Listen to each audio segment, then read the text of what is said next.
I was about to say I have no idea, but actually I do. And that slide we used today is actually quite important, because I do remember being a marketing student and becoming a research assistant just at the time when all those scandals hit. And the narrative in marketing at the time was that these were aberrations, that these scandals or these behaviours by the companies, there were mistakes that companies had made, but they were genuine errors.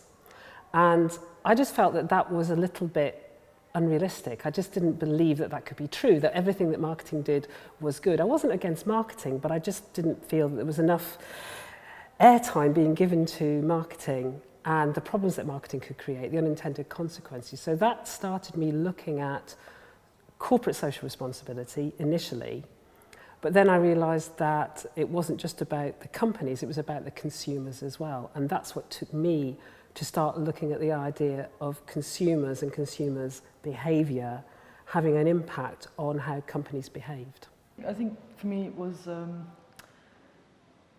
I used to work in advertising, and I remember feeling, I used to enjoy it in many aspects of it, but I remember feeling quite uncomfortable about how sometimes consumers were represented and addressed, and of course the impact that advertising can have. And do you remember that the older people, because that's really important, because that was one of the things as well when we looked at the representation of older people in advertising, which is a really good example of groups that were being portrayed in a particular way, in a very negative stereotype way, but was really far from the reality and was really unacceptable. So then I actually met Marylyn when I was doing my MSc in marketing, and luckily we had similar interests, and that's when I started to look at the issue of perhaps instead of looking at ethical consumption as such, I started to look at consumer movements and how consumers then try to address some of the shortcomings of the marketplace. Is that what your MSc was about? Yes. That's right, yeah. There we are. There's the connection. And that kind of evolved to ethical consumption and the work on new consumption concepts. Yeah.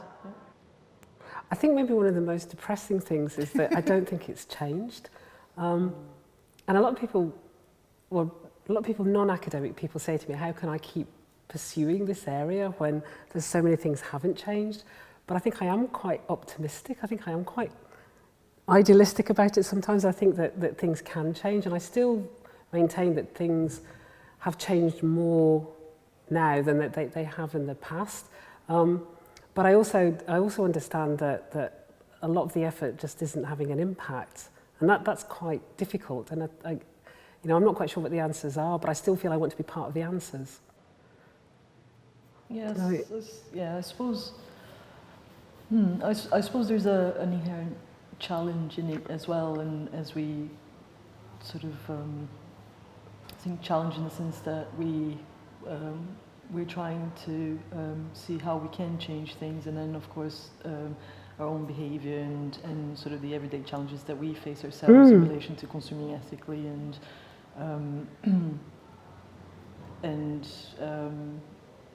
I think it can be a challenge.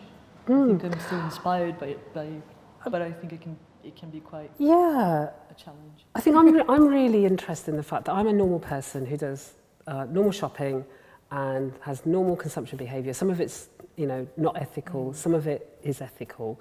And I want to understand people like me. I want to understand what makes people like me tick and what could change their behaviour.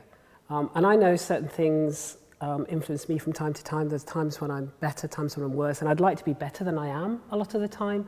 But I've got all the same reasons for why I don't do things as other people. So I'm really interested in not just helping other people change their behaviour, but helping myself. Absolutely. So I think I've changed, and I think I've got better, and I still have my relapses.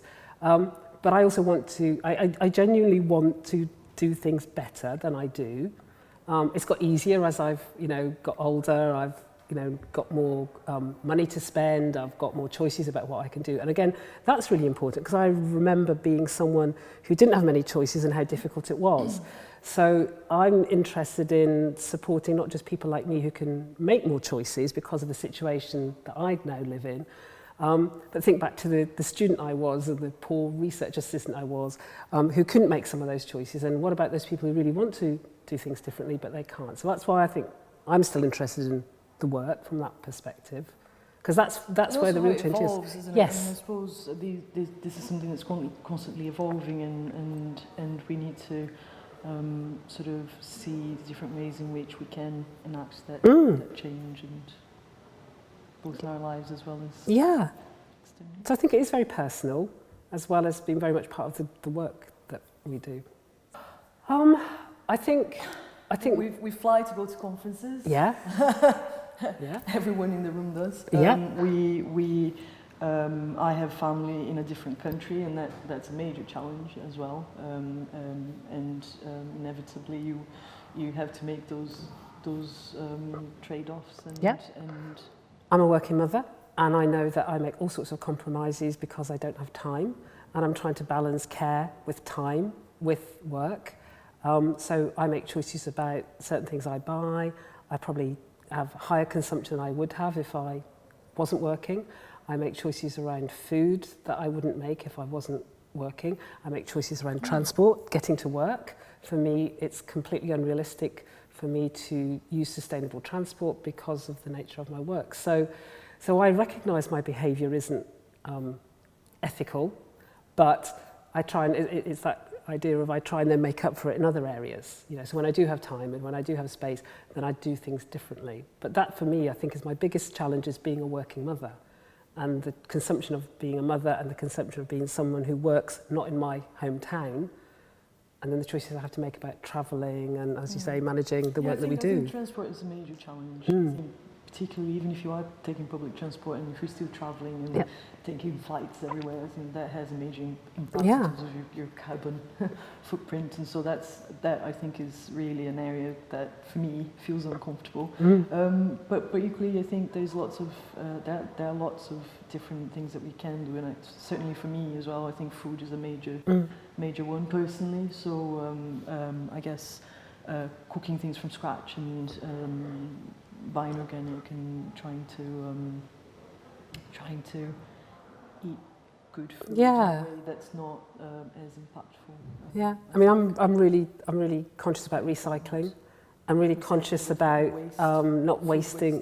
Food waste. But again, I'd absolutely agree with that.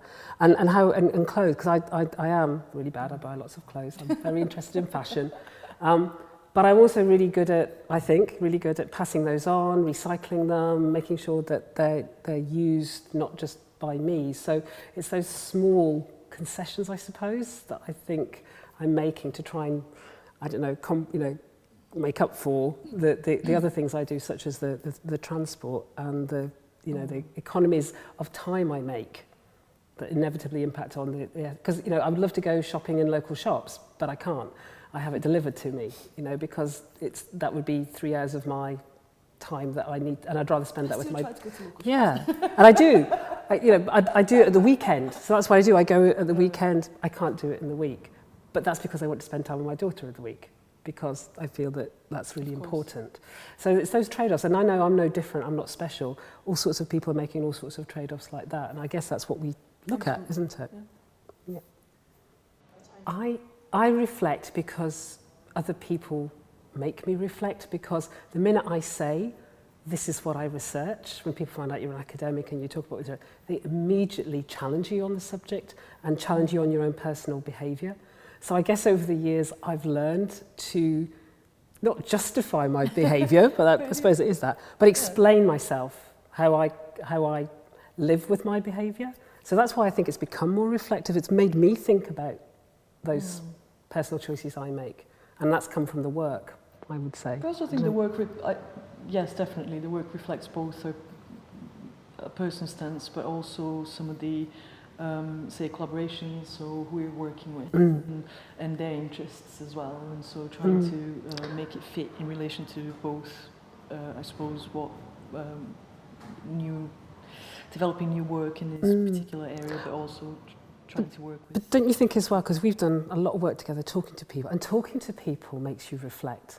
You know, Absolutely. when you start to have those, Questioning your own assumptions. yeah, and have those conversations with people, and when they explain, you know, their reasons for things they choose and do, it can't help but make you become reflective as a researcher. You know, it's not just the analysis, it just makes you go away. And sometimes it makes you completely change your perspective on something because, you know, what you thought was the case or true, you talk to people and you think, oh, hang on a minute, maybe we haven't quite got that thought through properly. So I think that's another aspect that makes you quite reflective on what we do.